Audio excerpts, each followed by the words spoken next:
They tied the noose before asking questions. In Juniper Crossing, the day broke with a cold cup of coffee and a noose swinging in the square.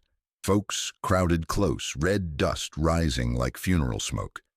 On the scaffold stood an Apache woman, eyes shut, waiting on death. Then came the cry, "Pull the lever!" And hoofbeats thundered through the dust.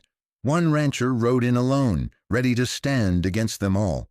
The noose already kissed her throat when the day came on, bright and cold over Juniper Crossing. Boards in the square baked in a thin wash of sunlight, and dust hung there like a held breath. Somebody had hammered up a gallows from ranch scrap. Split rails, a ladder missing a rung, a lever that still smelled of axle grease. A bluebottle fly bumped against Tala Redbird's cheek and went off toward the hitching rail. She didn't flinch. She kept her back straight, wrists corded behind her, chin tipped the way her grandmother had taught. Don't hand a crowd your fear. Along the porch of the mercantile sat a tin cup of coffee gone cold, a ring of brown drying on the plank beside it. Boots scuffed. Spurs ticked like small clocks. Women had scarves tied tight. Men had their Sunday coats thrown on over barn shirts, and school children pressed forward with the solemn faces of calves at a fence line. The wind lifted chalky dirt and set the flags on the post office to whispering. From the livery came the slow iron smell of horses. Sheriff Whit Doyle stood near the lever, one palm on the handle, the other riding his belt. His hat brim shadowed his eyes, but the sweat on his lip showed plain. He was not a hard man. He was a man pinned between his own heartbeat and a town's temper. Every time he swallowed, you could see his throat work against his collar. "Justice," Macklin Creed said, loud as a dinner bell. He owned the horse yard and half the trouble that walked through it. A scar like a dry creek cut his jaw, and his mustache was too careful by half. He had a pistol tied low and a mouth that threw sparks. "Justice for Tom Hendry." Stones clicked against the gallows uprights. "String her up." Somebody took up the chant, and then more somebodies. The sound rolled through the square like tumbleweed catching other tumbleweed. Tala looked at the faces, washwomen, freighters, the blacksmith with soot still in his hair, boys with raw knuckles and girls holding their breaths. She saw grief there and stubborn pride, and the comfort people take in believing a simple thing. Sheriff Doyle cleared his throat. "Tala Redbird," he said soft. "Chiricahua." The word hung in the air the way certain names hang, heavier than they ought to. "You stand." He didn't get far. Creed stepped up, boot heel biting the plank. "Save it, Sheriff. She knows what she did." His eyes never went to Tala, only to the crowd. Hendry's blood didn't fall out of the sky. Tala let the wind dry her lips. She tasted iron from the rope. There was a coyote track stamped into the dust below the platform, fresh, toes splayed, dewclaw faint. She thought of water heating in a tin pot, willow bark turning it bitter, a cousin's breath coming hot and fast beneath a wet cloth. 3 nights and days with no sleep but what she could steal sitting up. She thought of a handful of echinacea, mashed with honey, of a wood thrush singing somewhere it had no right to sing in that kind of heat.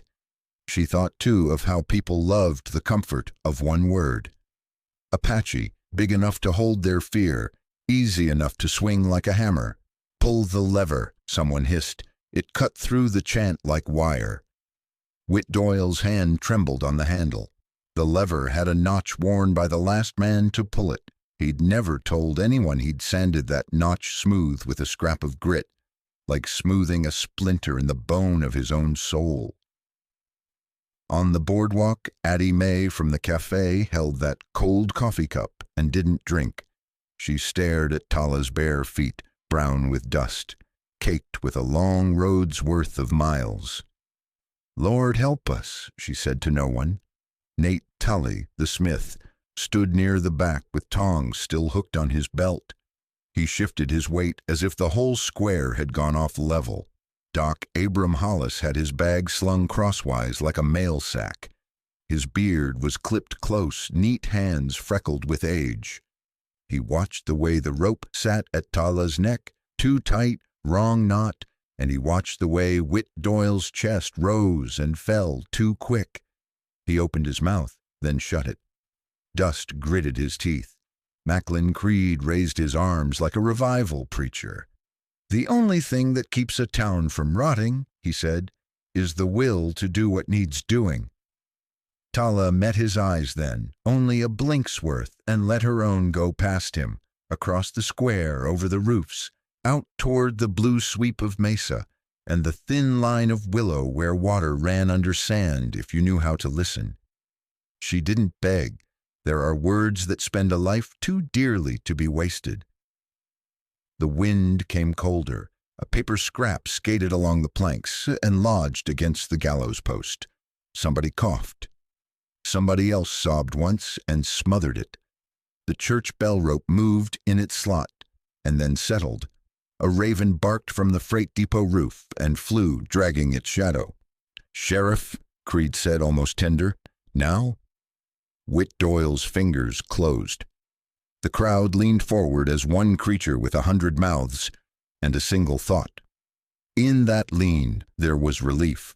Relief at not having to think anymore, at letting gravity and wood do their dumb work. From somewhere outside town, a low drumbeat reached them, not music, not thunder either. It was the rhythm of a heavy horse taking ground like it meant it. Heads turned in spite of themselves. Dust lifted off the Santa Fe road in a tall, narrow ghost and held there. Whit Doyle did not pull, not yet.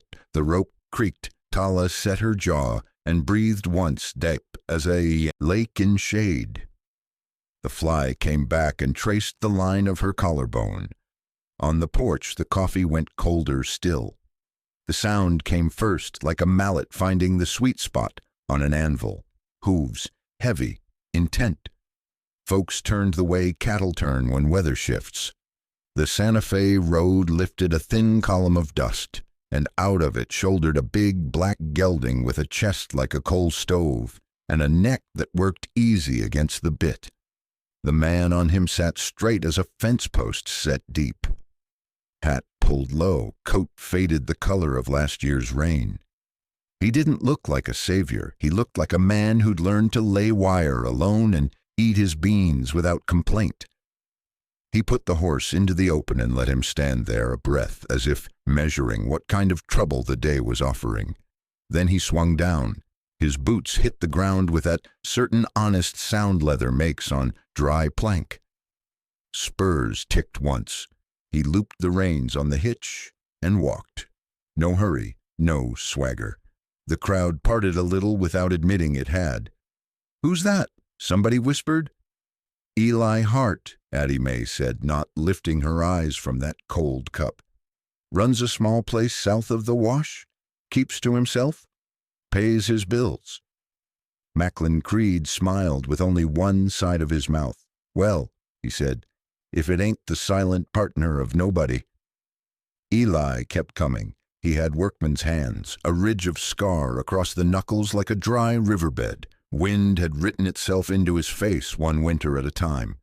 He looked once at Sheriff Whit Doyle, once at the lever, and then up at the knot burning the soft skin of Tala Redbird's neck.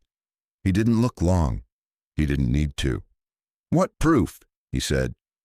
The square heard the two words the way a thirsty man hears the scrape of a bucket on rock. Not loud, not fancy, just the kind of plain that leaves no handles for lying to grab on. Creed snorted. "Proof? She's Apache. That's the proof that matters." Doc Hollis shifted his bag, jaw tightening. Nate Tully's tongs rang soft against his belt as he moved his weight. The school children quit whispering. Eli's eyes slid across the faces the way a cattleman reads sky. What's brewing? Where to put the herd so it doesn't get smashed? He stepped to the platform stairs. Whit Doyle eased his palm from the lever to the wood rail without letting people see the move. "Now, Eli," he started, voice low, "this is town business." "Then do it right," Eli said. "The Hendry boy's father is dead. Creed said. "I hauled him in with my own hands. Ask anybody. Ask the dirt where his blood dried." Eli set his boot on the first step. The boards complained. He took another. The air cooled some up on that height. From there he could see the creek line far off, where the willows ran like a green scar through all that dun country. He put himself between Tala and the lever, same as a man puts himself between a mean horse and a child. No speech. Just the fact of his back. "You aiming to make a show of yourself?" Creed asked. "Heat in it now. You gonna stand there till sundown? If that's what it takes? You defending her kind?" Eli's mouth barely moved. "I'm defending the part of us that ought to survive." Wind ran its hand through the flags and let them fall. The raven came back and settled on the feed store sign, head cocked as if it knew something about how days break one way or the other and stay that way for years. Whit Doyle's fingers opened and closed, opened and closed. Addie Mae finally drank that cold coffee and grimaced like she'd taken medicine. Doc Hollis looked up at Tala. Her eyes were steady, black as wet basalt. She didn't speak. Maybe she knew what a word can cost when it's thrown into a crowd that came to spend fury like poker chips. "Sheriff," Creed said, voice sweet as sorghum gone to rot. "You gone soft? This ain't a church picnic."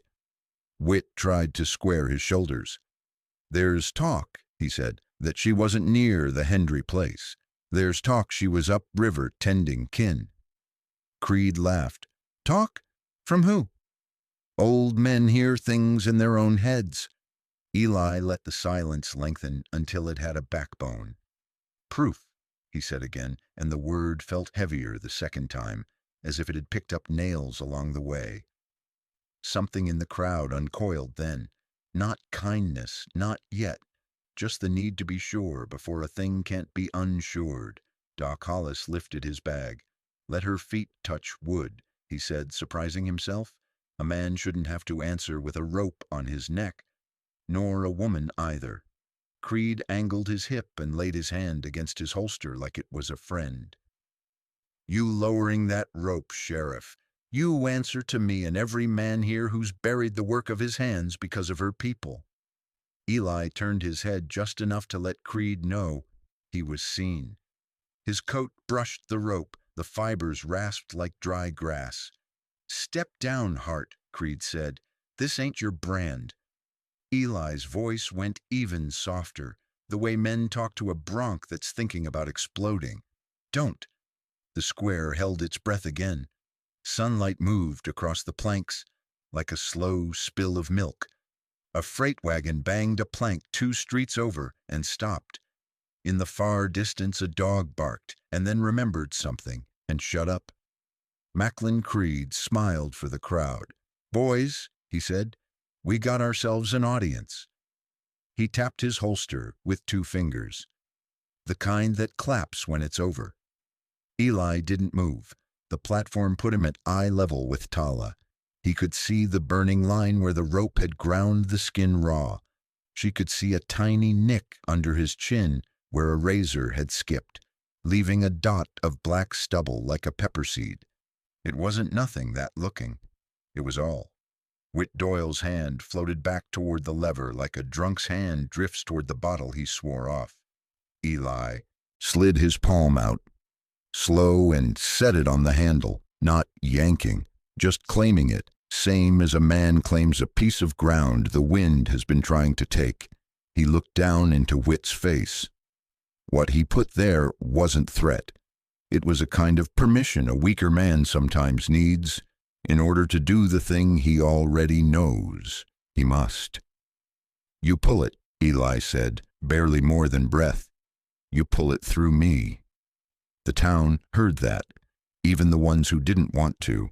Something old and stubborn stirred under their boots, the part of people that remembers fences are meant to turn cattle, not men's souls. The lever's handle was warm from the sheriff's palm, a little shine worn into the grain where fear had polished it. Eli's hand rested there now, quiet as a laid stone. He didn't push, he only kept the day from tipping. "Lower it," he said. Not a shout, just a direction a man could follow without losing face. Whit Doyle's jaw worked. His eyes flicked to the crowd, to Macklin Creed, back to the woman whose breath came shallow under that rope. The bell rope at the church door stirred and settled. Somewhere a horse shook and the bridle rang like frost. Doc Hollis moved first. "Give me slack," he told no one in particular, already stepping up, bag bumping his hip. He slid 2 fingers under the hemp and winced at the heat in it. Wrong knot, bad set. He looked at Whit. Whit nodded like a man nods to thunder when the lightning has already claimed the tallest tree. The trap never opened. The noose simply loosened. Hollis worried the coil with a pocket tool smoothed by years of mending what could be mended. The rope burned Tala's skin as it gave. She took the hurt without a sound. When the loop slipped free, her knees dipped and caught, a reed bending, not breaking. The mark at her throat rose angry and purple. Hollis pulled a rag from his bag, poured a trickle of clean water, and laid the cloth there like a promise. Addie May let out a breath she hadn't known she was holding and set the empty coffee cup down. Nate Tully's tongs chimed against his belt just once.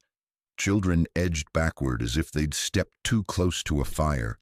Creed laughed, not because anything was funny, but because he heard the town shift its weight and wanted it back where he'd put it. "Look at that," he said, sweet as sour milk. "The great Eli Hart untying our troubles with his pocket knife." His right hand slid toward his holster the way a snake slides under a board. Eli didn't look at him. He turned his head a fraction, enough to see the move with the corner of his eye, and his Colt came up as if it had been waiting there all these years for just that inch of daylight. The click of the hammer coming to half cock traveled clean through the square and put every breath on a short leash. "Don't," Eli said, and the word laid down like barbed wire between them. Creed's fingers stopped shy of leather. His grin stayed, but the corners of his mouth went mean. "We hang killers here," he said. "We don't coddle them with wet rags." Doc Hollis didn't bother to look up. "I coddle fevers, not killers," he said, rag steady on the burned skin. "You want to be useful, fetch me a pinch of shade."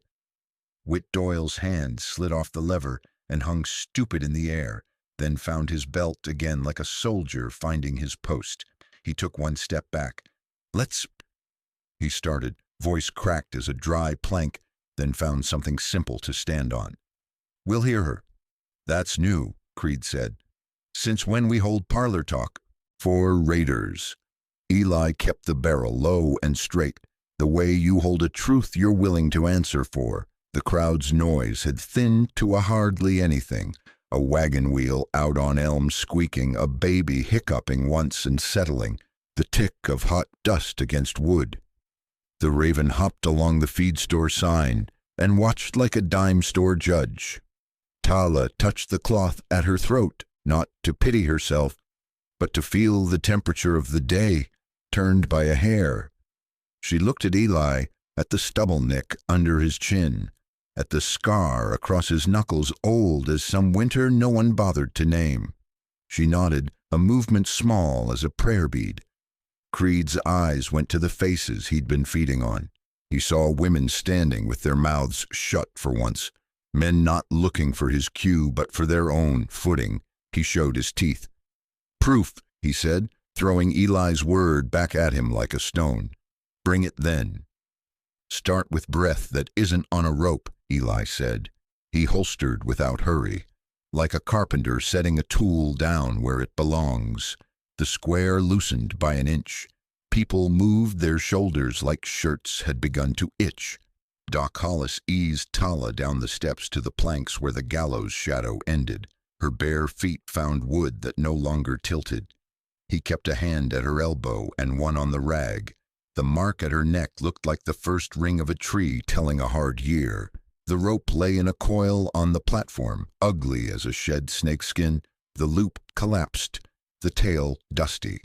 A wind riffled the strands and settled a little powder over it, same color as ash on the back of a stove. Whit Doyle stared at that coil and then at his own hands.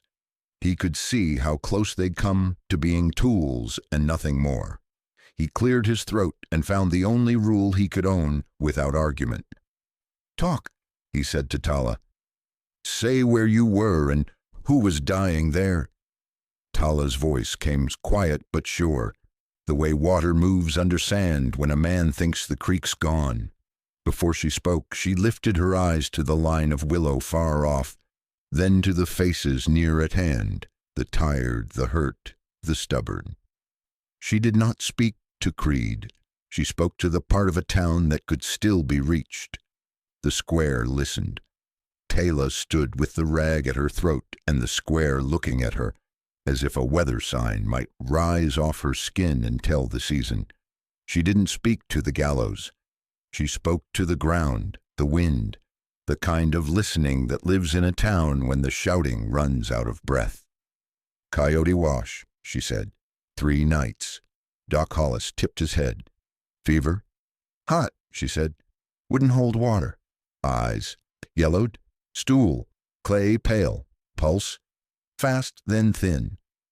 Doc's fingers counted the beat in his mind and nodded once, a small hinge moving in his beard. Tala kept going, not to excuse herself but to lay down stones a careful walker could place a foot on. "Willow bark." "Tea," she said. "Small sips. Cool cloth every hour. Honey with echinacea we dug last spring, mashed with a spoon." "Dose?" "Bitter as a lie," she said. "Enough to turn the mouth, not enough to turn the stomach." Hollis breathed out through his nose. He opened his bag and brought up a thumb of dried willow, bruised it with the back of a spoon, and let the crowd catch the smell.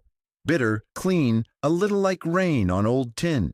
He showed them the small enamel cup he kept for mixing, inside a faint amber line where last brew had dried to a memory. He held it the way a man holds a marriage ring. "That's medicine," he said to no one and everyone. Addie May squinted at the cup, then at Tala's hands, knuckles chapped, nails dark with root and soil.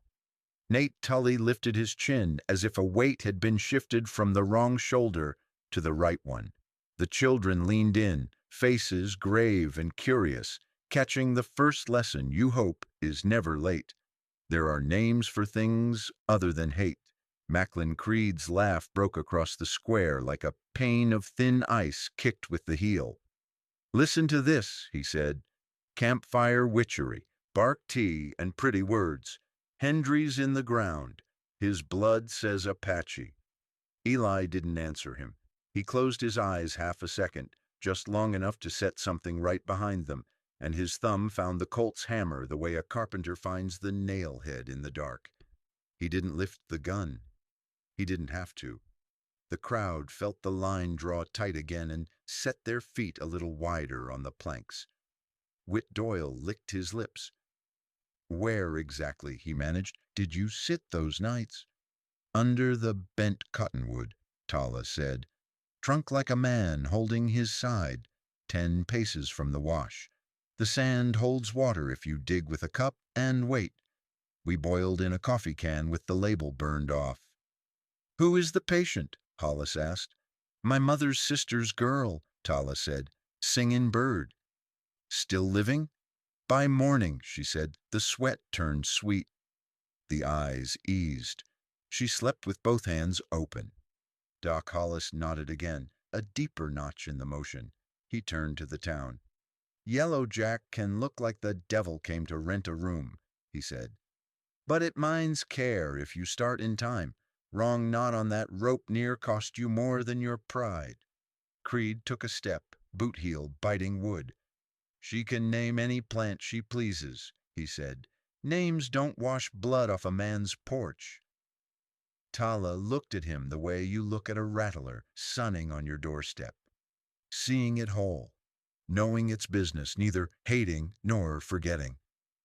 "I was there," she said, and let the words land on the dust like 3 stones that would not be moved. "Proof," Creed said. He spit near the post, besides her own mouth. A new sound came, small and ordinary as grace. Addie Mae's coffee pot setting down on the porch rail. She's got the hands for it, Addie said, not loud. You can tell a lie with your tongue, but it's hard to fake a working woman's knuckles. She poured a finger of coffee in a chipped cup and passed it to Whit Doyle. It smelled burnt and homesick. Swallow your pride, she told him. Start there. Whit took the sip. The bitterness lived under his tongue and wouldn't leave. He looked at the rag at Tala's throat, at the mark the rope had left, at the threadbare tie of her dress mended by someone who knew how to make a seam hold through rough weather. He looked at the enamel cup in Hollis's hand, at that thin amber ring. He thought of the notch he had sanded out of the lever. He thought of his father telling him that law is a fence, and a fence that runs crooked makes honest cattle look mean. Let her finish, Whit said, steadier now. Who saw you there? Tala lifted her palm, turned it so the crowd could see the faint green shadow a plant will leave when you strip it wet. The wash saw, she said, the cottonwood, the coyotes that came to drink, the old prospector who wouldn't say his name. Hiram Pike, someone offered. Hollis smiled with one corner of his mouth. He's got a way of keeping his name out of things that don't pay. He looked past the sheriff toward the back of the crowd where a hat brim drooped like a thirsty weed. Hiram, he called without calling. The brim didn't move. Not yet. Creed's hand hovered again near leather. This is a hanging, not a quilting bee, he said. Whit, you lose the moment, you lose the town. Eli's thumb eased the hammer forward till the notch whispered, then rested. He'll lose the town if he lets you run it, he said, almost kindly. A wagon rattled over a loose board on Elm and jarred a laugh out of the moment that no one had meant to give. The wind shifted. It brought the faint sweetness of willow from somewhere, the ghost of honey, the clean bite of boiled tin. The crowd tasted it without knowing what their tongues knew. Doc Hollis lifted the rag, checked the burn, laid it back. Truth has a smell, he said mostly to Whit. Today it smells like willow and work. Whit held the coffee cup in both hands, as if the heat might pass through to the parts of him that had gone cold from fear. He looked at Creed, then at Eli, then at Tala, and then he looked at the coil of rope on the platform and saw it for what it was, just hemp and habit. He set the cup down on the rail. The ring it left looked like an old scar, dark and certain. Go on, he told Tala, all of it. The crowd kept its feet, but not its mind. You could feel it leaning both ways at once, like a gate in wind. Doc Hollis's rag stayed at Tala's throat, cool and steady. Eli stood between her and the lever, weight even, eyes unreadable. Whit Doyle held his empty cup like a sinner holds a hymn book, hoping the words might show up if he just kept turning pages. Down along the edge of things a brim sagged low enough to hide a man to the cheekbones. The hat had taken more miles than a mule. The coat it shaded was rubbed thin at every hinge a body owns. When he shifted, gravel clicked in his pockets like a prospector's lullaby. Pike, Doc said, not loud, not soft. The brim lifted a thumb's worth, one gray eye, quick and shy, like a jackrabbit deciding which mesquite to trust. Don't recollect owing the square a speech, he said to the boards. This isn't a speech, Doc told him. It's a simple thing, where you were and what you saw. Hiram Pike rolled the hat back a hair and eased out from the shade like a man testing a sore knee. He had whiskers the color of old twine and hands stained with the ghost of creek mud no soap bothers with. He didn't climb the platform. He didn't need height. He needed ground. He cleared his throat, and dust came up with it like smoke from a green fire.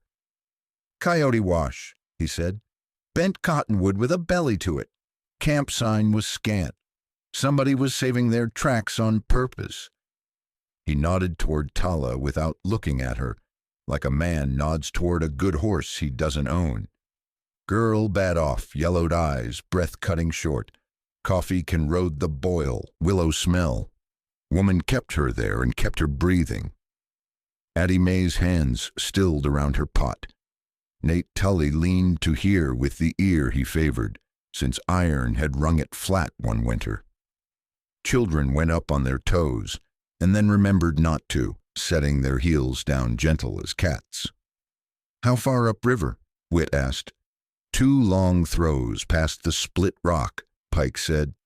"Where the water talks under sand if you're patient and the sun ain't mean yet." "You speak to 'em," Whit said. "No," Pike said. "I minded my own ruin, took my pan and slid on. Some pain is a private thing. Didn't look like they needed a man with empty pockets and a throat full of dust to help them figure it." Macklin Creed clapped slow, all wrong. "There's your authority, folks. A wanderer with gravel in his cuffs and whiskey for breakfast." Pike's eye made a quick pass over Creed and came away clean. "Whiskey's cheaper at supper," he said, "and I ain't bought any with blood money."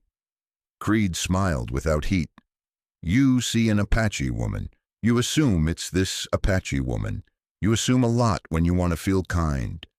Pike scratched the side of his jaw, where a flea might have been if he'd carried anything that warm. "I don't do much with feelings," he said. "I do with signs. This one's got the same hands as that one." He nodded at Tala now, straight on. "Knuckles speak louder than talk."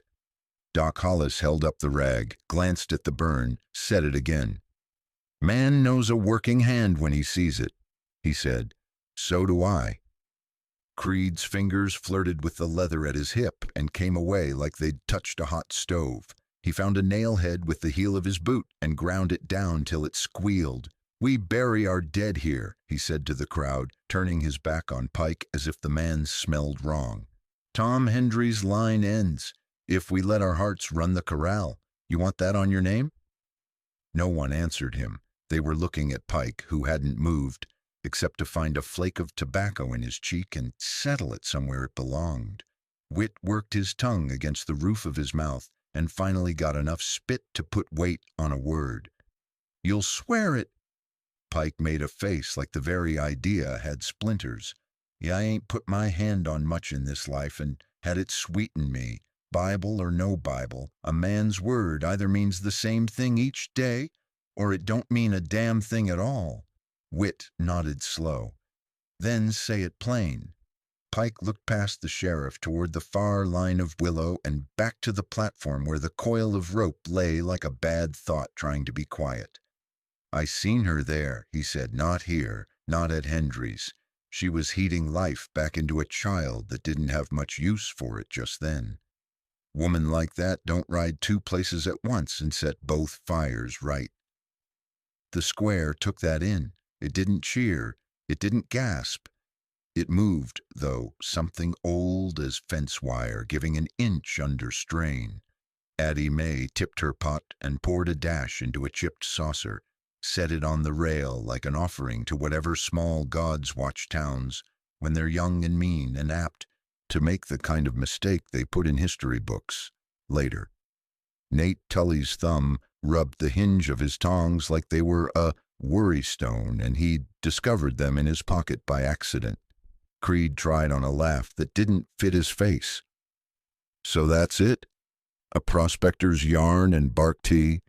We let a killer walk because a drifter likes the smell of willow."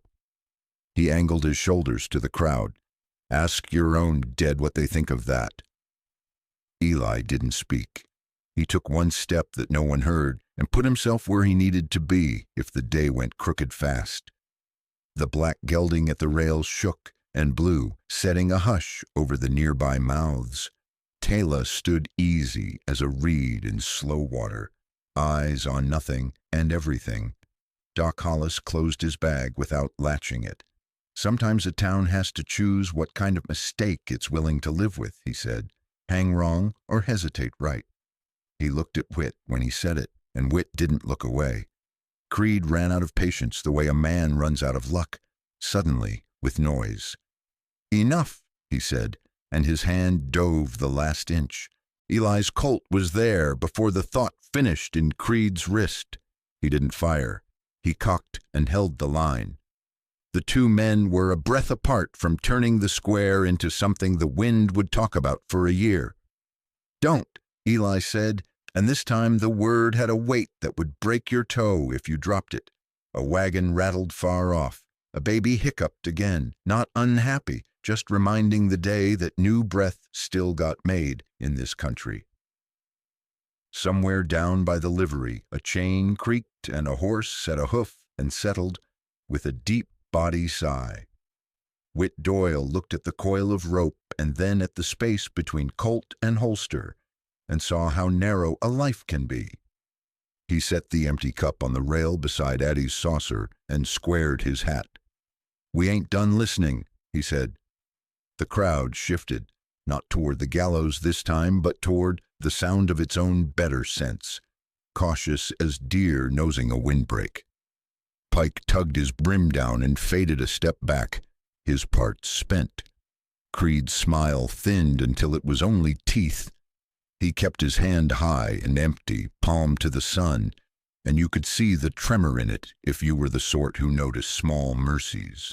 Over by the hitching rail, the Raven dropped off the sign and flapped low, a shadow crossing boots and planks like a veil. It went toward the road where dust keeps its secrets. People turned their heads with it, without meaning to, as if the bird knew where the day would bend next and was trying to show them. Creed felt the crowd slipping like a rope through wet hands and jerked for a new hold. He stepped wide so folks could see his shoulders and the low-tide iron riding his thigh. "You going to let Bark T and a drifter unhang a killer?" he said, loud enough to rattle porch glass. "Town like this dies by inches. First you spare a snake. Next you wonder why your eggs are empty." No one answered, but that's not the same as saying no. You could feel the want of yes gather itself, needing only a spark. Creed gave it one. He reached past a teamster and plucked a pitchy brand from a barrel by the livery. Fire skittered up the stick and brightened his grin. "If law won't set a line," he said, "fire will." Eli moved before the words finished hardening, a long step, a short reach. He pinched the burning end with a wet rag Hollis had wrung from his water bottle and folded flame to ash with 2 practiced turns. He didn't look at Creed while he did it. He looked at the rag the way a man minds a calf's hoof as he frees it from wire so the animal won't bolt and break itself. The crowd made a sound like a bedrope tightening. Creed's mouth showed teeth but lost humor. He snapped his wrist and knocked Eli's hand away, then shoved his shoulder into Eli's chest, the way a bad horse will shoulder a man just to measure him. It didn't move much. Eli's boots found an extra half-inch of plank, and his body remembered fence posts sunk deep against spring water. "Back off," Whit Doyle said. The words left his mouth and surprised him by sounding like they had somewhere to go. Creed ignored him. He shot past Whit and jabbed the smothered brand against the gallows step, as if stubborn could make ember. The step took a little scorch, nothing more. Tala's toes curled against the plank. She bent, quick as a bird, and swept the soot off with the flat of her palm, leaving clean wood like a bare truth. Doc Hollis closed his bag with a click that carried. "You burn that scaffold," he said to Creed, "and you'll smoke the smell into this square for a year. Every Sunday folks will breathe their shame with their prayers." "Shame's for people who live long enough to have it," Creed said. He set the dead brand on the rail and dug his thumb under his holster strap like a promise to himself. Nate Tully took 2 loping steps from the edge and put his blacksmith's tongs on Creed's wrist. Not squeezing, just letting the cool iron be felt. "Hands above wood," he said. His voice had the dull ring of an anvil that's seen too much and would see more. Creed stared down at the tongs, then up into Nate's furnace-burned eyes, and for a count of 1, You could see him do math, the tongs, the crowd, the sheriff's badge, the colt held just so by the quiet rancher who didn't believe in talking men out of mistakes more than once. Creed peeled his hand away, slow. Nate let the tongs fall back to his belt, mouth a straight line that meant nothing and plenty. Wind ruffled the flags and brought the faint wet smell that lives under willows when the sun turns mean. From the church porch, Addie Mae set a fresh cup, hot this time, on the rail by Whit's empty one.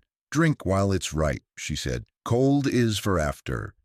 Whit took it and burned his lip and didn't mind. Creed swung back to the crowd and tried a different lever. "Listen here," he said, pacing as he spoke, letting his spurs count the beats. "Tom Hendry's blood ain't a question. You look over yonder at that boy and tell me if taking pity on this woman will set his table. You tell me if it'll bring a father to brand his calves come spring." Heads turned because he told them to. That's a trick mean men learn, where to point hurt. Eli stood quiet in that small storm and did a thing no one expects a fighter to do. He eased his pistol down, slid it home, and set both hands open on the rail of the platform. It looked like surrender if you'd never seen a man hold a fence post through a flood. "Put the iron away?" Creed scoffed. "That your gospel? Open hands for killers?" Eli didn't answer. He looked past Creed at the town, at the faces bending toward their own better edge. "A man can carry a gun," he said, "and still choose not to be one." A murmur ran the boards. Not approval. Something like relief that someone had said the thing they'd been stacking words around and not finding. Creed felt that too, and it scorched him worse than fire. He lunged, not for his gun, for Eli's throat. It was clumsy and honest. Eli caught the wrist, turned it a thumb width, and set Creed on his knees with a twist that could have broken stone. He didn't add hurt. He just showed gravity where to put the man. Creed's breath left in a grunt. The crowd leaned in with their eyes, the way people lean toward a spill, and hated themselves for it, if only a little. "Sheriff," Eli said without turning his head, "you're square." Whit Doyle stepped up, not far, far enough that his shadow touched the top step of the gallows. He put one hand on Creed's shoulder, one on nothing, and for a second he looked like a man splitting rails all alone with winter coming. "Enough," he said. It held. Eli let go. Creed rolled up, face bright with a fast, ugly color that has made more graves than fever. His right hand flew to leather on reflex. The colt cleared half an inch. Eli's did not move. Whit's did. The sheriff's pistol came into daylight for the first time that morning, not shaking much. "You draw on this square," Whit said, and his voice didn't crack. "You draw on me." It stopped there. Entire towns have turned on less or more. The bird on the feed store sign let go the world and dropped into a glide that brushed the top of the crowd and set a ripple in hats and hair.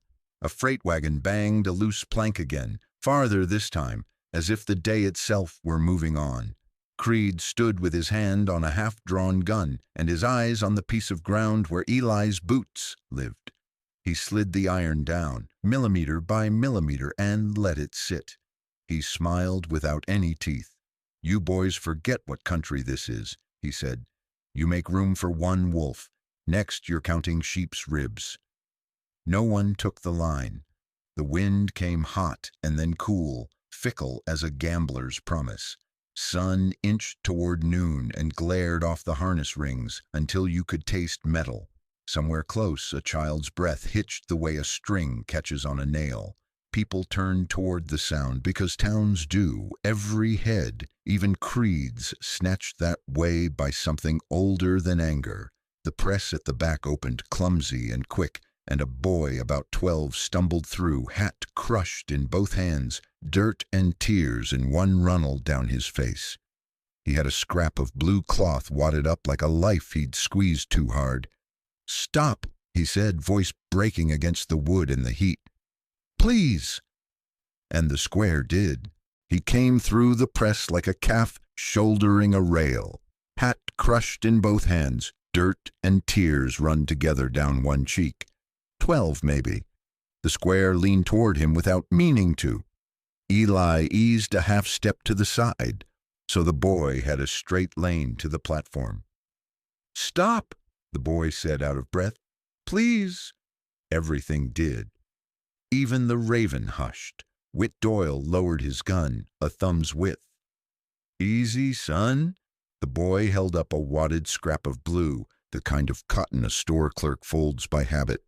White top stitching showed along the torn edge, tight and even as fence wire. "She saved me," he said, looking up at Tala like a man looks up at rain after months of dust. "Miss, she pulled me out the rocks when the shooting started." Addie Mae set both hands on the porch rail. Nate Tully took off his cap and put it back on wrong, then straight. Creed smiled with his mouth and not his eyes. "Ben Hendry," he said like a verdict. "Son, you're hurt and mixed up. Tell the truth to men who can use it proper." Ben swallowed and squared himself the way boys do when they borrow a dead man's courage. "I was with Pa at the north pasture. We heard shots. He told me hide among the boulders by the cut bank. 3 riders came, not Apache." He shook his head hard. "White men, bandanas up, one with a crescent scar here." He traced a hook across the back of his own hand. "One had a bad leg, boot toe dragged. 3rd one laughed when he took our coffee from the fire." Creed's teeth stayed bared. "Fear makes pictures." Ben opened his fist. The cloth lay there like sky. "This tore when Pa grabbed him. I took it and ran." He looked at Tala again. "I tripped and hit my head. She hauled me out before the water took me. She told me run home." Doc Hollis stepped down, palms open. "May I, son?" Ben let the scrap go. Doc turned it in his careful fingers. "Store yard weave," he said. "Machine stitched. Blue dye rubbed smooth on the fold. You don't find this under willow bark." He lifted the edge to his nose. "Smells of lye soap, not smoke. Whoever wore this keeps to town more than camp." The square listened with all it had. Women loosened their hands where they'd knotted them. A baby made a sleepy sound and was gathered. Whit stared at the cloth as if a map might appear on it. "Lies," Creed said, but the word tasted wrong. "Boys grieving." Ben turned to him with a steadiness that didn't belong to 12. "I know my pa's coffee pot," he said. "I know the sound of his horse. I know the way Apaches move when they don't want to be seen." His voice thinned and held. These weren't them. Eli watched the boy the way a man watches weather he trusts. He looked to Whit. The sheriff's jaw set. He nodded once to Doc. Doc folded the scrap along the tear and slid it into his bag like he might any tool that could still save time. Tala hadn't moved, only breathed. She met Ben's eyes, and something soft passed between them, recognition between people who have both done a hard thing at the edge of fear. "You did right to run," she said. It was almost nothing, the sound of it. It was everything. Creed flared again, reaching where his pride lived. "Even if she weren't there," he pushed, "she's still one of them. Blood's blood." Eli didn't raise his voice. "By that measure," he said, "your sins are mine, and mine are the preacher's, and the preacher's belong to the first man who ever swung a rope. You set to hang all that today?" Silence took hold and wouldn't let go. It had a clean edge now, like water after silt drops out. Addie Mae lifted the fresh pot. "Sheriff," she said, "you want the rest of this on your soul. You drink before you speak." Whit took the tin cup and didn't taste it. He looked at Ben, at Tala, at the rag at her throat, gone warm from body heat. He looked at the coil of rope and saw only hemp and habit. "We're not done," he said, and his voice held. "We're going to find who put a boy in front of a barrel and made him learn the shape of a bandit's hand." Somewhere beyond the feed store, a wagon rolled, boards knocking time. The raven flapped once and set down on the gallows beam, black against the hard noon. The crowd, which had come to be certain, stood inside a new kind of uncertainty that felt, to some, like standing up. Heat leaned on the square like a big hand. Folks shifted into scraps of shade that didn't hold. The boy stood with his hat crushed and his jaw set, the blue cloth tucked safe in Doc Hollis's bag. Above them the raven blinked its hard eye and waited the way scavengers and judges wait, patient, certain the day will give them something. Hiram Pike worked one shoulder and came on like a wagon with a soft wheel. He kept his eyes on the planks. When he reached the open, he stopped, thumbed a knot out of his coat string, and brought up a little leather poke the color of old coffee. He weighed it once as if asking whether a thing had gathered enough truth to speak, then loosened the tie. A silver watch slid into his palm first, dull along the cover where a man's thumb had ridden it for years. The back caught light and showed a faint scratch of letters T.H., bent by time and work. A band ring followed, worn thin at the bottom like it had kept a promise too long. Then a brass button with a star pressed in, the kind hammered out by a backroom machine and sold by the dozen to men who liked their shirts to match their pride. Last came paper, folded small, rubbed greasy at the corners. Hiram didn't hold them high like trophies.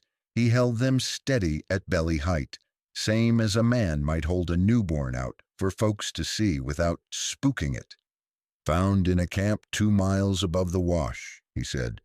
Fire cold, coffee grounds still sweet, boots made square heels, men who don't sleep in brush. Doc took the watch first, turned it in his fingers. He showed the initials to Whit Doyle, then to the crowd. Addie May made a sound she hadn't meant to, just a little breath, breaking on a memory. Tom Hendry's, she said, his daddy's before him. The ring clicked against Doc's nail. Size for a working hand, he said, not show. The button he set on the rail, it shone small and mean. He unfolded the paper last and smoothed it against his bag. Ink had bled a little where sweat found it. Johnson, Miller, Hendry. Beside each, a day, Friday, Saturday, Sunday. Whit took the list. He read it without moving his lips. When he finished, he didn't look at the crowd. He looked at the coil of rope on the platform and then at Tala's throat, where the cloth had begun to dry. His hands went still. Macklin Creed laughed, the sound bright and empty as a can rolling downhill. Planted, he said. You think Apaches can't pick a pocket? You think they can't scratch a white man's letters with a nail and lay it where a soft-hearted fool will step? Hiram didn't bother with him. Camp was white, he said. Coffee too dark, beans too clean. Apache boil thin and drink slow. These men boiled thick, poured black, left grounds like they didn't know what hunger means. A fly worried Creed's cheek. He flinched and killed it with the back of his knuckles like he'd been slapped. The color behind his eyes shifted to the shade men get when the river of a day leaves its banks and goes where they didn't dig for it. He went for the only tool he trusted. You're being worked, he told the town, voice climbing. You're letting grief turn soft. A rope's a rope. You forget that. Pretty soon you won't have the will to use it. His hand went to leather, clean this time, the way a habit finds itself when a man is scared he's losing his audience. The half-inch of draw came fast. Eli saw it before it happened and met it with air and fire the way a smith meets whatever metal offers. His Colt came up. The muzzle held low an instant and then spoke once. The shot cracked flat off the boards and ran down Maine like a thrown pan. Creed's pistol leapt sideways out of his hand, as if insulted by the company it kept. His wrist went slack and red, and he folded around the pain, breath coming in bites. The crowd jumped as one and then got very still. Smoke thinned in the heat. The raven hopped and settled again like a man shifting on a church bench. Eli lowered the gun and let it rest along his leg. He didn't look proud.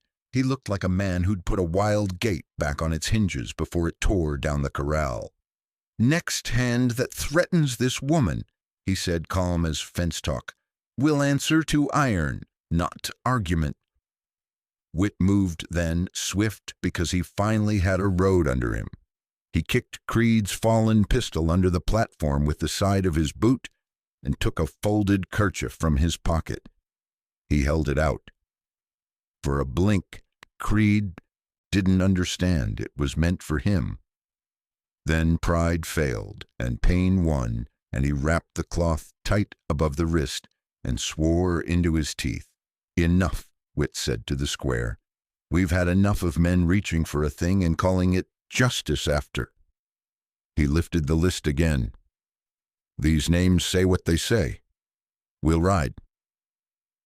Addie May set a fresh cup on the porch rail and didn't push it toward anyone. Nate Tully breathed out through his nose and loosened his shoulders like a man after a long pull on a bellows. Ben Hendry stood as tall as he knew how. Not much, but enough. Doc slid the watch and ring into his bag with the paper. "We'll need your star," he told Whit. "And her eyes." He nodded to Tala, whose gaze had gone past the edge of town to the blue line of mesa where when heat shakes the air like a hand. Tala touched the rag at her throat, then let her hand fall. "They camp in shade at noon," she said. "They'll cook meat and coffee when the wind drops." She wasn't guessing. She was reading the day. Whit pinned his badge as if it had weight again. He looked at Eli and Ben and Hiram and Doc, and then at the people who made his town. "We saddle," he said in Ye. "We bring back what truth we can carry." Creed sat on the plank, color crawling in and out of his face like tide. He stared at Tala with something that wasn't finished, but he didn't reach for it. His hand wouldn't let him. Maybe his heart wouldn't either. The wind shifted cool from the willows and lifted the smell of damp roots. The square breathed in as one, and for a moment the place felt like a man righting himself in a chair. He'd started to tip backward just to see if he could. They spread the news of the ride without shouting, the way people pass a bucket down a line when the barn's taking fire. Bits of it softened as it moved. Who would go, what they'd carry, how long. But the shape held. Saddles thumped. Cinches squeaked. Men found their hats where they'd left them and slapped dust from the crowns, like starting over might be that easy. Whit Doyle pinned his star back on like it had a say again. He opened his desk drawer in the little room off the jail and brought out a map that had seen the rough of a boot heel and the edge of a coffee cup. Blue Mesa looked like a slow wave on it. Eagle's Notch was a scratch, nothing more. He smoothed the paper, then folded it twice and slid it into his vest, where a man might keep a photograph he wasn't ready to look at. Doc Hollis parceled out what a body could use against trouble you could name. Bandage, carbolic, willow thumb, a twist of echinacea for luck or medicine, depending what a day called it. He set a smaller packet in Tala's hand, a pair of clean rags, a loop of sinew, a bone needle polished down by other women with other stubborn jobs. She tied it into her skirt without a word. Addie May worked in the doorway of the cafe like it was a kitchen wagon. She wrapped hot cornbread in a flour sack, butter sweating through before she could knot it. She poured coffee into a bottle and corked it with a slice of apple so it wouldn't taste like the inside of the bottle by afternoon. When Eli stepped up, she pressed the sack against his chest and looked him in the eye until he looked back. "Bring home what you can," she said. Her voice put a hand on his cheek without touching him. "Nate Tully had the shoeing stand out and a hoof between his knees before anyone asked. Eli's black gelding leaned into the rasp like a man will lean into a barber's hand when the blade is good and the chair steady." Sparks whispered off the file. Nate checked clinches, swung the foot down, clapped the shoulder twice. "He'll hold," he said, and meant the horse, but maybe not only. Hiram Pike filled 2 canteens at the pump. He let the handle drop and the leather washer thunked at the bottom of the cylinder, a sound you know by feel if you've lived thirsty. He cut a flat of jerky with a knife that had as much shine as a river rock. "They boil coffee thick," he said to no one, like telling the day what it needed to remember. "Leave grounds dark as sin. Men sleep on blankets, can't stand prickles." Ben Hendry appeared with his father's Winchester. Held careful, barrel down, the way someone had taught him right, or his nerve had guessed. The rifle was too long for him and fit anyway. He had a look in him that wasn't boy or man yet, just the straight thing that lives in the line between. Whit saw him and shook his head. Ben didn't set the rifle down. Eli crouched by him and put a palm under the barrel, not lifting, just letting the wood feel the weight of a second. Hand, muzzle low," Eli said. "Finger outside. You breathe first, then the gun. If I say you go home, you go." Ben nodded once, as if the command had been made into bone. Tala brought out a length of rawhide and cut it thin, with a blade honed to whisper. She showed Whit how to tie the loop knot that reads as nothing from a distance and everything to a tracker. She brushed the cut face of a mesquite with the back of her fingers and smelled sap. "They passed," she said. "One lame, one strong, one with a horse that bites when he's cinched." Eli saddled with the economy of a man who's counted minutes in storms. He checked the bit, looked into the black's mouth the way you look into a friend's eyes before you ask something hard. The horse blinked slow and took the steel like it knew. Eli cinched, then cinched again after a breath, hand flat between latigo and hide, to feel whether the day would stay put. The square didn't send them off with noise. Folks stood in doorways and shadows and did the math they had to do. Addie May wiped the rail once, though it was already clean. Nate Tully hung his tongs and made sure they didn't clatter. Doc set his bag behind his saddle horn and tied it twice, over and under.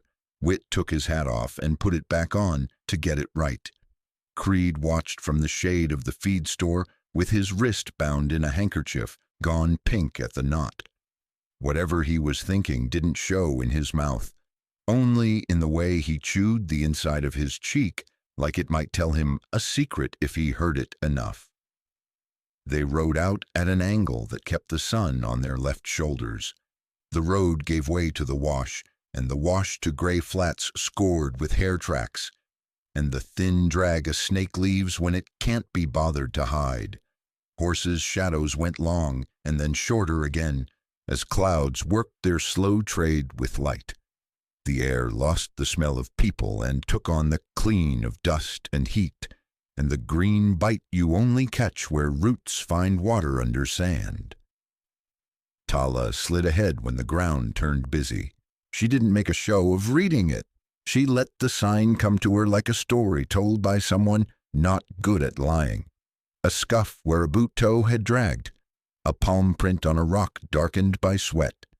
Coffee grounds kicked clear of a fire ring, a little heap of cinders to one side, where somebody who could not bear waste had knocked ash aside to save a coal against noon. She pinched a pinch of grounds and tasted. "Bitter," she said, "too much." Hiram nodded like a man nods to a line in a psalm he thought he'd forgotten. They crossed low where willows gripped the bank like tired hands. Eli swung down to lead the black so the animal's weight wouldn't cut the edge and send the whole thing slumping. Ben set his boots into the wet and came out 2 inches taller, with mud holding his heels. He grinned once and didn't know it, and the men let it stand, a brief bright in a day that needed one. By mid-afternoon, Blue Mesa lifted the world. Heat came off it in sheets you could see if you softened your eyes. The country went to stone and brush, and the kind of silence that measures men. Hiram pointed with his chin at a line of cottonwoods that had no business being that green this late in the year. "Water under," he said. "Good place to lay low." Whit checked the sky and felt it narrowing. He looked back the way they'd come, small as a story shrinking behind a rider. and then forward into the kind of ground where choices start to cost more. He set his hand flat on his vest and felt the crackle of the folded list against his ribs. Toward evening the wind backed off, and the shadows lengthened in that sudden way they do on rock. Tala stopped without lifting a hand and set her knee in the dust to study a confusion of prints. 3 horses. One bobbled its step where a pebble had rolled. One had a shoe set a little crooked. She touched the outrolled edge with a fingertip and came up with a tack of bright iron. "They don't know they're watched," she said. "They'll cook heavy at dusk." Eli looked to Wit. Wit looked to the boy, and then away. "We don't push into a camp hungry for a shot with the light going," the sheriff said. "We close and hold. We take breath, and we do it without glory." They made a low, fireless camp in a fold of stone where the wind had cleaned the ground. Addie's cornbread went around warm from its own heat. The apple-corked coffee tasted like every trail morning every man had ever had and never wanted to have again. Ben sat his back to the rock and watched the rib of the mesa turn from copper to slate. Tala's knife laid a narrow strip of rawhide across her knee and tightened it into a loop you could throw one-handed without looking and not miss.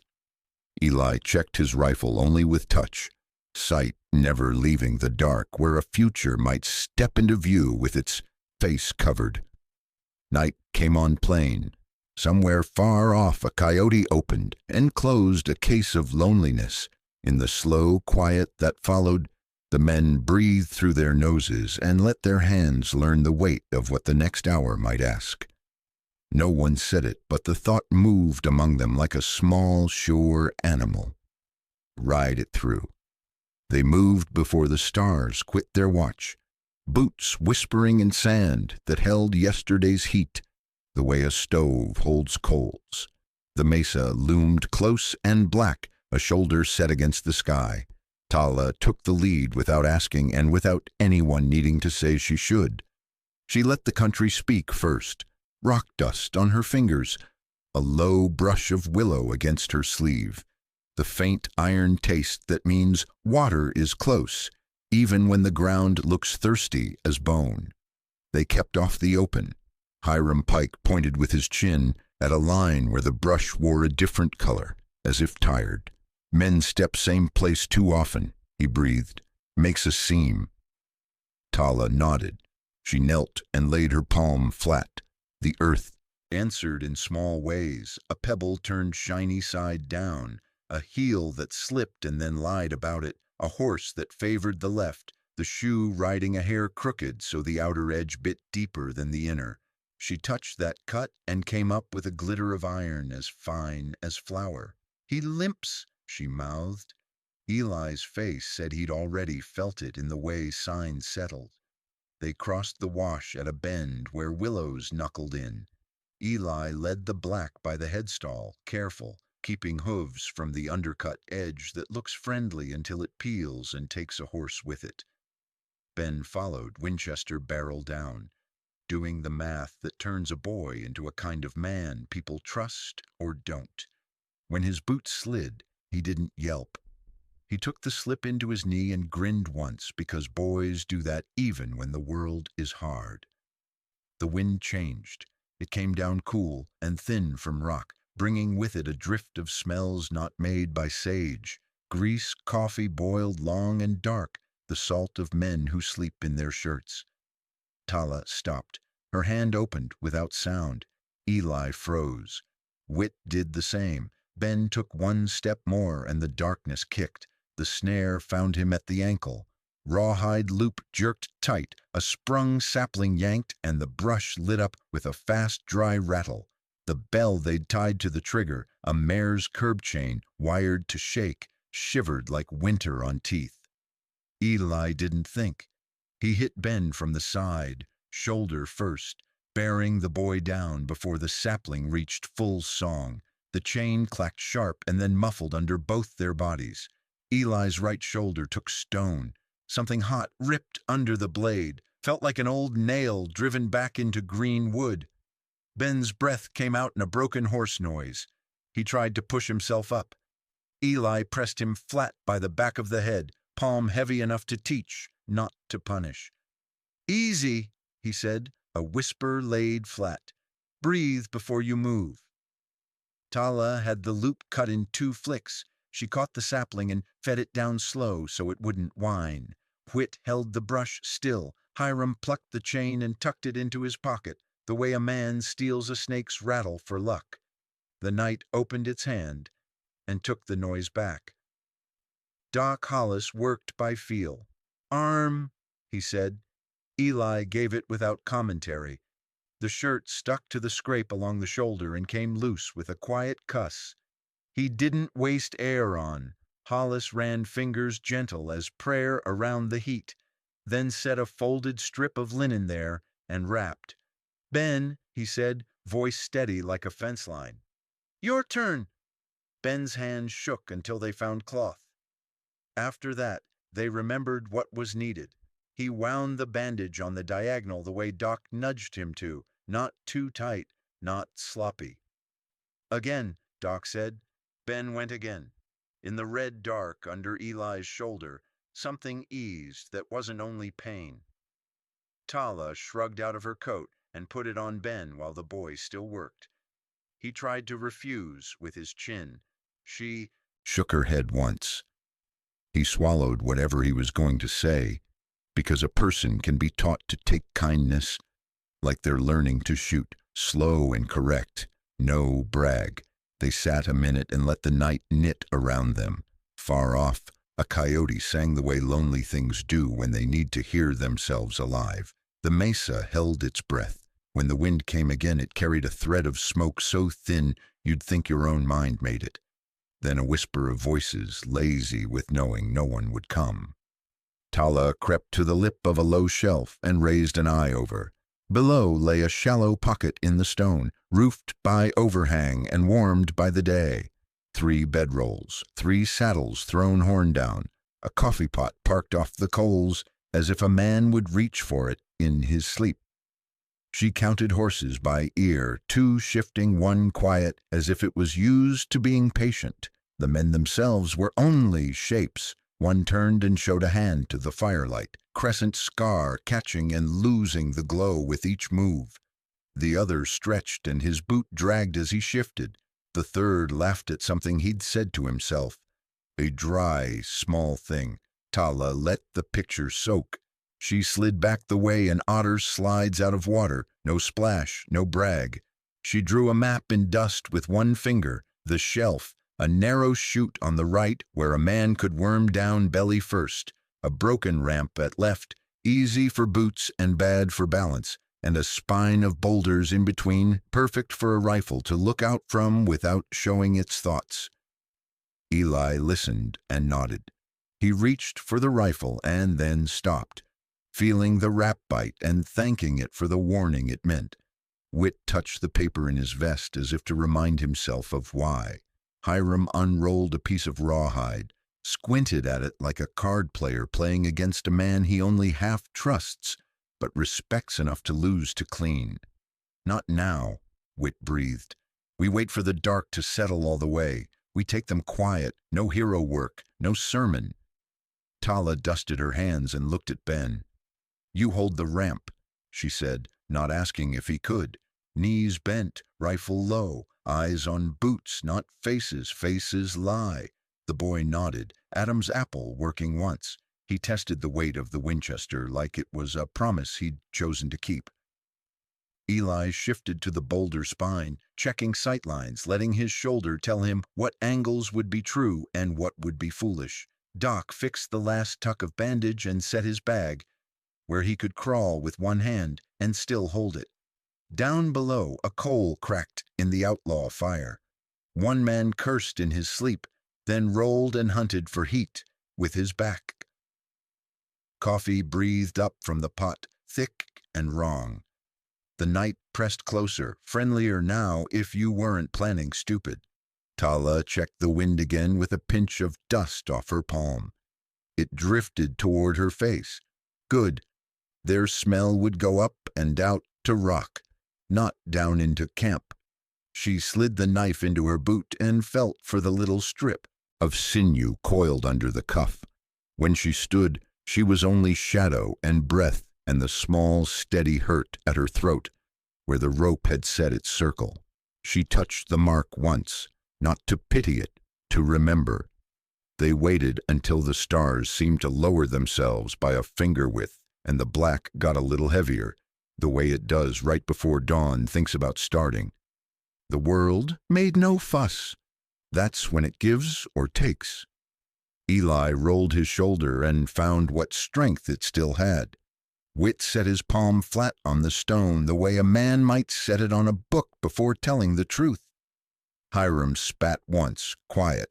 Doc made the sign old doctors make that isn't in any church, and Ben breathed in until his hands steadied of their own. Tala went first. Tala slid first, belly to stone, knife flat against her ankle bone, breath small. The rock had kept the day's heat. It bled into her like a warning and a blessing. Below, the pocket camp breathed its wrong coffee and its easy sleep. 3 bedrolls, 3 saddles, coals holding red under a skin of ash. 1 horse stamped once and settled as if someone had taught it patience with a hard hand. She dropped the last yard like a bit of night that had come loose, boots finding sand where it wouldn't talk. She let her shoulders sag, hair forward, every line of her body saying nothing to fear. She led her pony by the cheekpiece and turned her face a little from the fire, so the rope's tender mark lived in shadow. The scar hand rolled toward her, eyes narrow and mean from too much morning after and not enough morning. "Well now," he said, voice torn on old tobacco, "little lost thing." "Water," Tala used the small broken Englishmen expected when they expected nothing. For horse, the laugh came from the third man, dry as chaff. "Water, is it?" He tipped the coffee pot toward her cupless hands, as if charity were a sport. The limper sat up, boot dragging a rude crescent in dust. "What camp you from?" he asked, already bored with his own meanness. Tala stepped closer. She let them smell travel on her, sweat, willow, dust. Her hand went to her throat, a heartbeat, not to pity the rope burn but to remember it. When she lifted her face, the softness left. The camp saw her eyes then. They were not broken.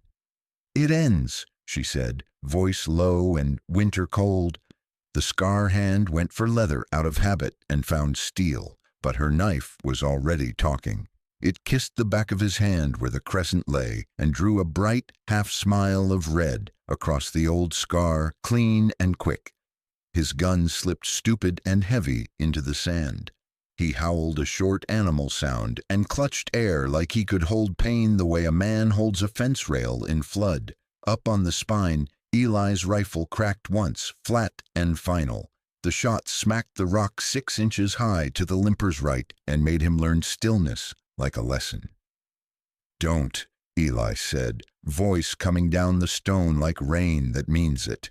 The shoulder wrap tugged against the bone. He let it. He owned the angle and the light and the breath between. Wit took the broken ramp, knees easy, pistol steady where a lawman keeps a day from going bad, twice. "Hands," he said. The word wasn't big. It was heavy. The third man grabbed for the coffee pot like a weapon, thought better, and went for the cut between rocks. Ben Hendry was there, feet set. Winchester low but true. He didn't aim at a man's noise or a man's face. He aimed at boots. "No," he said, and there was more of Tom Hendry in that one small word than in any sermon ever preached in that county. The man froze, then set the pot down like it was dynamite. The limper tried courage the cheap way. He swung his barrel like a club. Hiram Pike's rawhide loop answered first. It slid off his fingers like a trick he'd learned from coyotes and years. It found an ankle, bit, and took the man's balance for itself. He fell sideways, elbow cracking rock, breath knocked out with a noise that left no doubt it wouldn't be back for a count. Scar hand got his wits enough to scrabble for iron with his left. Tala's boot put the gun farther than he could beg it back. She set the knife under his chin, just enough to let him feel the thin mercy being offered. "No," she told him. Same soft word she'd given a fever. He understood it. Men do when they run out of lies. Doc slid down last, not hurrying. He went to work like it was a kitchen table and a bad cut across a good palm. He pinched the bleeding and scar hand and made a wad of linen hold. "You'll keep that hand," he said, because keeping a hand sometimes keeps a man from turning worse. The limper got a binding at the elbow where Stone had asked a sharp question. The third got nothing but a look that said, "Don't test me." Eli shifted along the spine, covering each piece as it moved. The black gelding up top blew once, catching his rider's smell, and sending it back to him the way a friend does when the dark presses too close. Tala gathered the guns with her foot, kicked them to a pile a boot length from Whit's reach. Hiram fished in the saddlebags and came up with proof that wanted to be found. A handful of trinkets that weren't trinkets.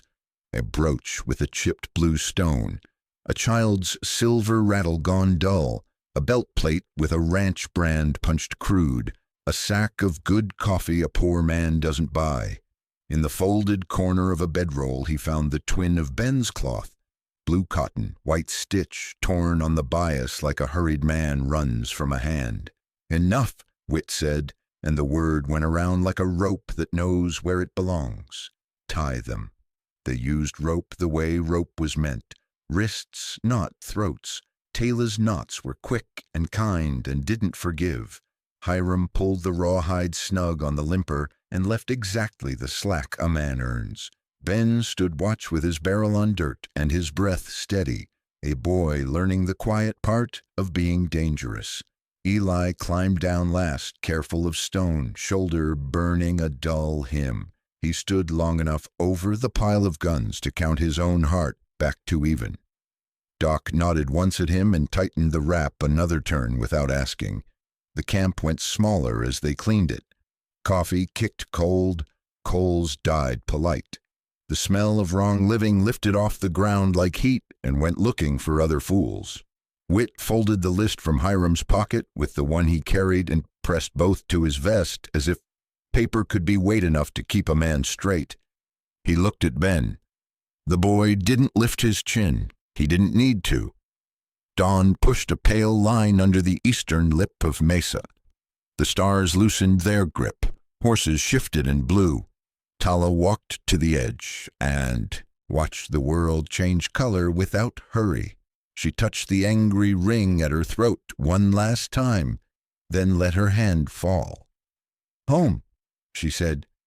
They started back with 3 men breathing and a square of sky growing light, dust rising under hooves like a prayer they didn't say out loud. They came back at a trot that said business, not glory.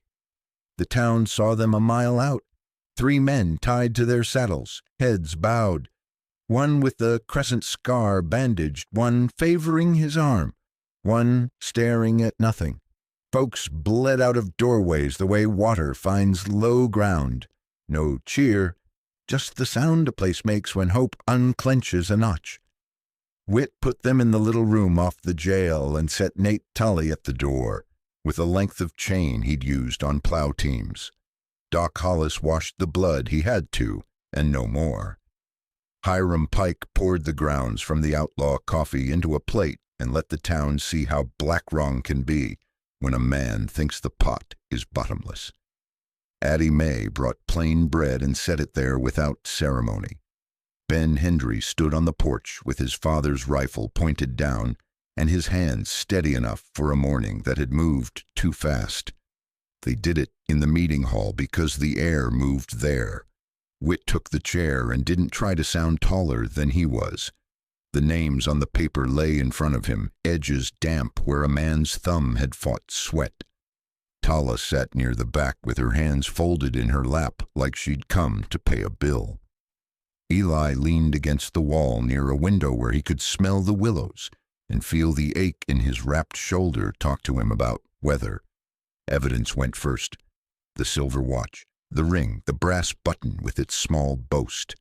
the blue cloth twin to the scrap Ben had brought, the sack of coffee that said town more than camp. Hiram spoke simple as shoveling. Doc added what blood and Stitch could swear. Whit read the list again, Friday, Saturday, Sunday, and didn't let his voice trip when he said the last name.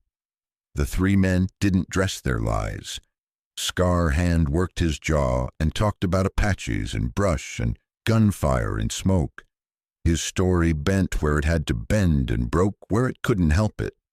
The limper said less, and the little he said didn't match. The third stared at the floor like it might open and spare him the work of living with himself. Creed sat apart with his wrist bound in Whit's clean kerchief, and a stare you could cut. When his turn came, he tried swagger and found it stuck. Town needed a spine, he said. I gave it one. He looked toward Tala and then away fast, as if light burned his eyes. Addie Mae shifted her weight and made the board under her heel creak once.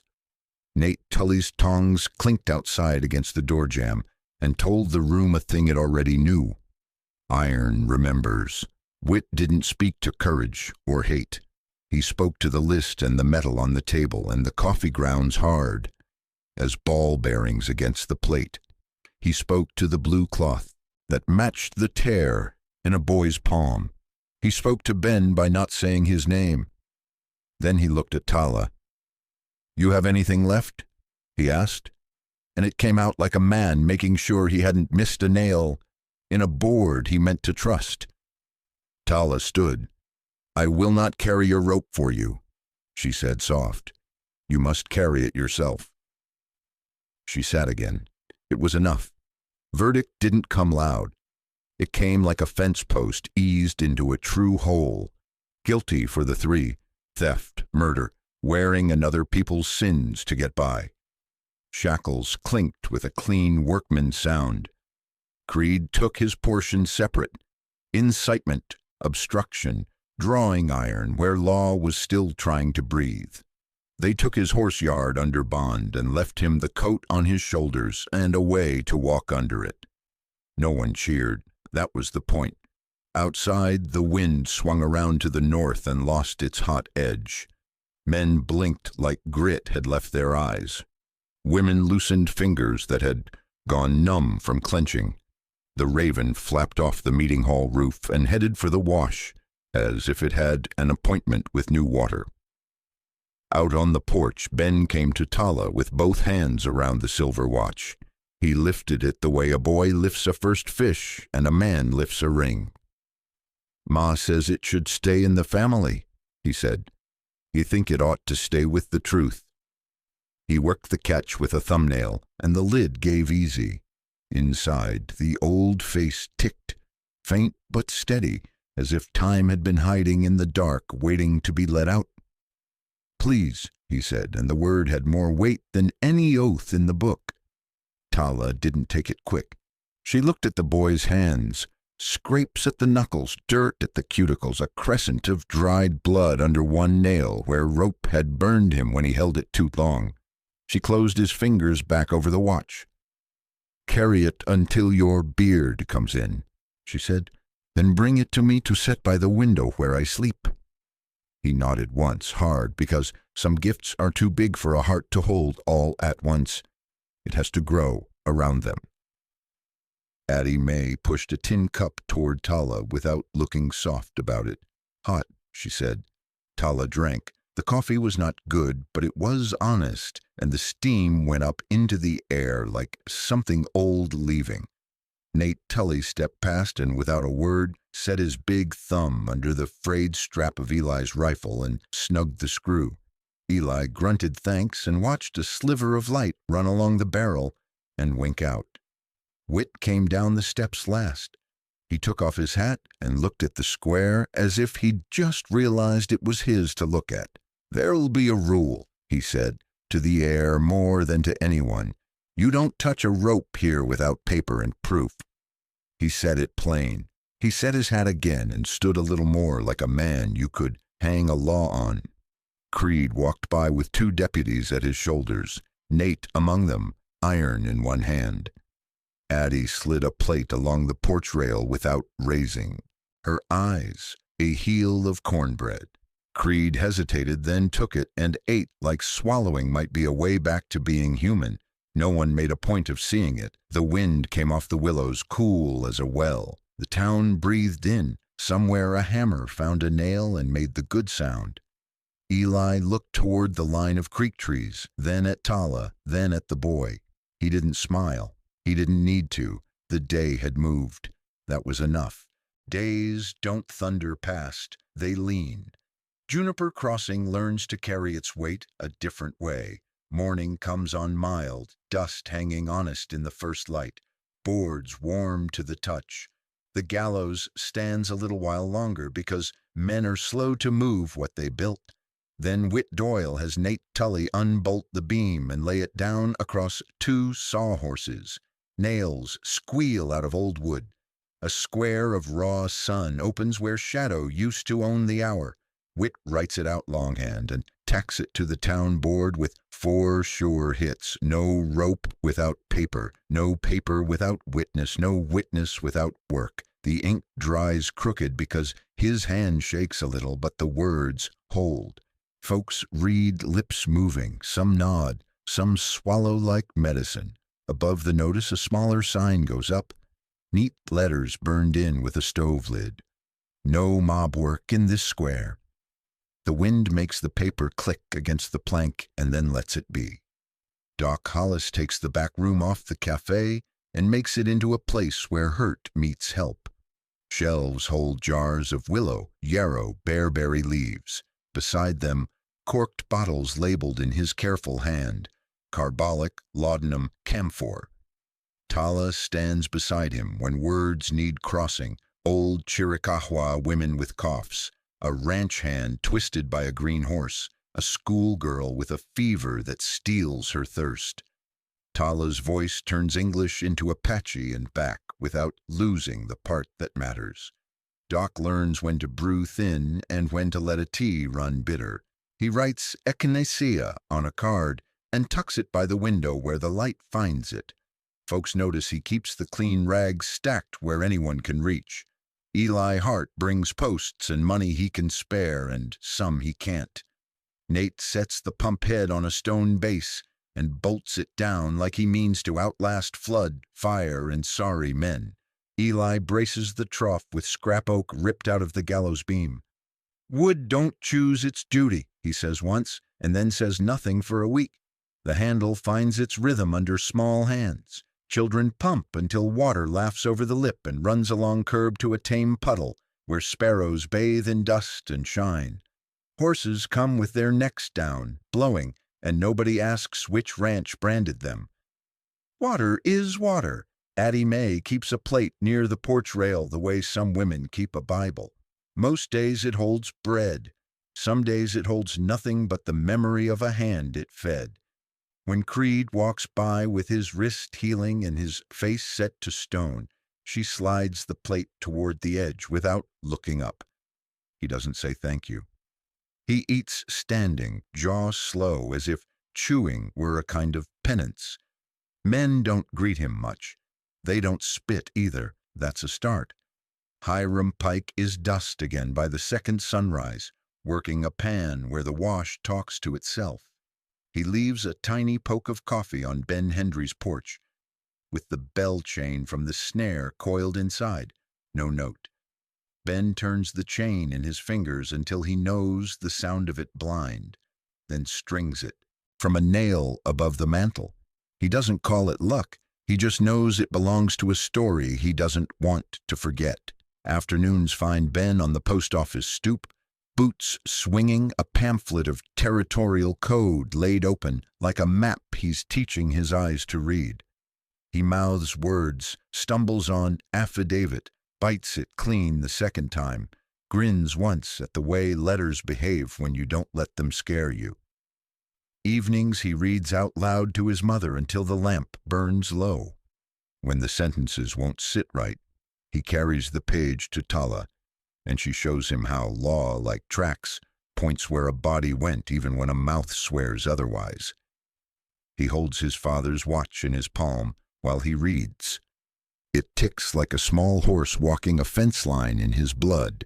Tala rides with wit twice a week past the willow line and out to where cattle pull the land thin. She speaks for people who would speak for themselves if someone had bothered to teach them what a paper can be. She marks a rock with charcoal to show how water hides under sand and where to dig a shallow well without stealing a spring. She shows the deputy how to read a boot's heel, how a man lies to the ground when he lies to the law. She keeps the knife in her boot, and the rag scar at her throat goes from angry to quiet. When folks pass her on Main, they look her in the eyes and hold the look a heartbeat longer than fear. Some changes come sideways. Creed sells 2 horses to pay bond and finds his yard empty of the men who used to crowd it with talk. Addie hands him a cup to go. Nate trews his broken pistol on the forge and sets it, unloaded, on the counter with the grip turned his way. Iron don't care who it serves, he says. Men do. Creed takes it with his left hand because the right still remembers the day it went wrong. He leaves without noise. By the end of the week, the square sounds different. A hammer rings the good ring. The pump handle squeaks like a fiddle trying to remember a tune. The raven skips along the eave and drops a pebble, then another, amused at gravity's patience. The coil of rope is gone. In its place, leaned quiet against the pump, sits a length of spare hose Eli cut from an old line. Folks step over it without thinking. A useless thing until someone needs water where there isn't any. Night comes soft. Windows hold small squares of yellow. A harmonica tries 3 notes and gives up. Eli sits his porch and oils the rifle Nate snugged, shoulder aching in that honest way. Wounds ache when they're telling you they plan to heal on their own terms. Out beyond, the willows talk low. The town breathes even. No one says it out loud, but the day holds to a simple bargain. We are not better than last week, only less worse, and sometimes less worse is a road men can walk to the place where better lives. Eli stands, sets the rifle in its corner, and blows the lamp. Across the way, Tala opens her window and places a blank spot on the sill where a watch will rest when a boy brings it back with whiskers on his jaw. The wind comes down cool and moves the paper on the town board, just enough to sound like a promise, learning its words. Dawn walked in easy, soft as a hand over a sleeping horse. The square breathed cool for the first time in weeks. Somebody had swept, and the sweep left small ridges in dust, like pages of a book half read. The beam from the gallows lay cut up for trough braces now, ends plain true. Water in the new pump thumped and sang under a girl's grip. The handle squeaked and kept time. Sparrows scissored the puddle, set themselves right, and flew. Whit Doyle came early with a hammer and a face that had slept enough to be honest. He checked the nails in the sign he'd posted, tugged at the edges, made them hold. The paper clicked once and was quiet. He rubbed the brim of his hat with his sleeve and looked down Main like he was checking cattle through a gate. He wasn't ashamed of anymore. He didn't make a speech. He scratched a match on the post and lit the office stove for the day's hard coffee, then left the door open so the place wouldn't smell of law gone stale. Addie Mae set her first pot on the rail. Steam unspooled slow. She laid a plate beside it, the kind of offering that doesn't ask if it's welcome. Across the way, Nate Tully rolled the shop door and hung his apron over his neck like a man ticking up his right name. He set tongs and hammer where they go and stood a heartbeat with both palms on the anvil, the way a believer puts his hands on a hymnal before the choir starts breathing.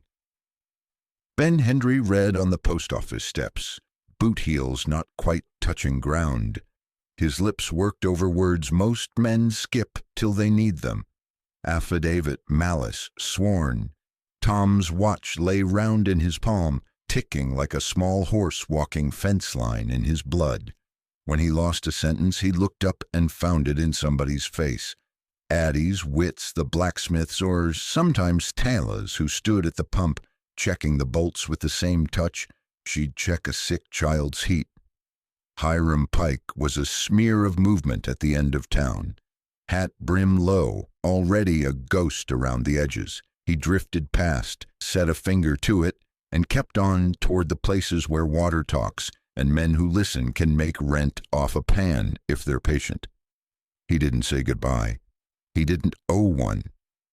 Creed crossed the square with his right sleeve pinned close and his eyes digging their own holes. No one greeted him. No one spit. Addie nudged the plate an inch.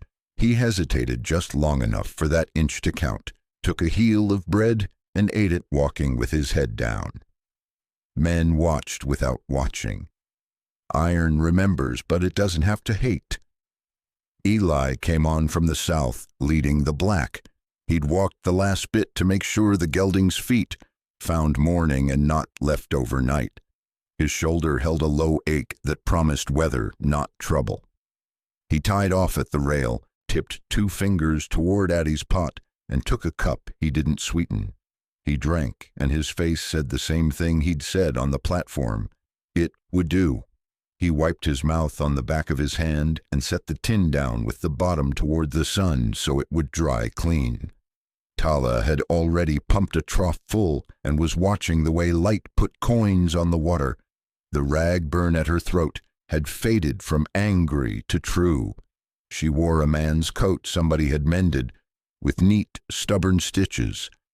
Addie's hand, by the look. When Eli stepped beside her, she didn't turn right off.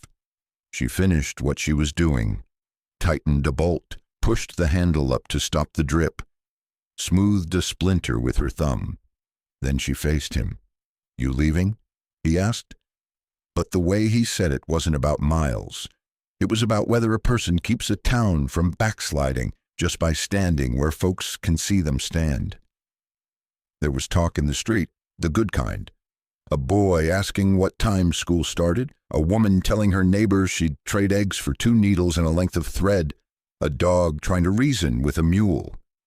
The pump sang a low, bright note. Ben stumbled on equitable and got it clean the second go. The day opened both hands and showed what it held. Coffee, water, iron, the sound of people making do without meanness. Tala looked past Eli to the porch, where the old coil of rope was not, and to the sign, and then farther to the willows where the creek wrote its green line through dust. She could have said many things about fevers, about tracks, about a boy who stood his ground without lifting his barrel above a man's knee. She didn't. She let the morning settle and the town's breathing even out. She set her palm on the pump head like it was a living thing and gave it one slow push. Water rose bright and plain and spilled. "I won't leave," she said. Ben's reading paused. Addie's ladle stopped midair. Nate's hammer lifted and waited in sunlight. Whit looked up from his door and didn't move toward her or away. The raven on the freight roof shook itself and let the air back in. Eli nodded, nothing fancy. He picked up the cup she'd left by the rail, still warm. He wasn't smiling, but some weight he'd carried sat down and quit arguing. They stood there an inch apart, watching water lay down its little road toward the gutter where sparrows already knew it would be. The wind came off the willows clean and easy. A wagon rolled without banging. Somebody laughed without shame. The sign clicked once and held. The words Tala had put in the square stayed there after the sound of them went. People felt them underfoot like a good floor. Men shifted their hats and found their faces. Women took a breath that didn't cost. The boy went back to reading, and this time the long words gave. "I won't leave," and the town heard it. Well, partner, that's how it went down in Juniper Crossing. If you felt the rope tighten and the dust sting your eyes, drop a simple 0 or 1 in the comments. I'll know you rode with us to the end. Don't forget to hit that subscribe button so you won't miss the next trail we ride together. More Wild West tales are coming your way.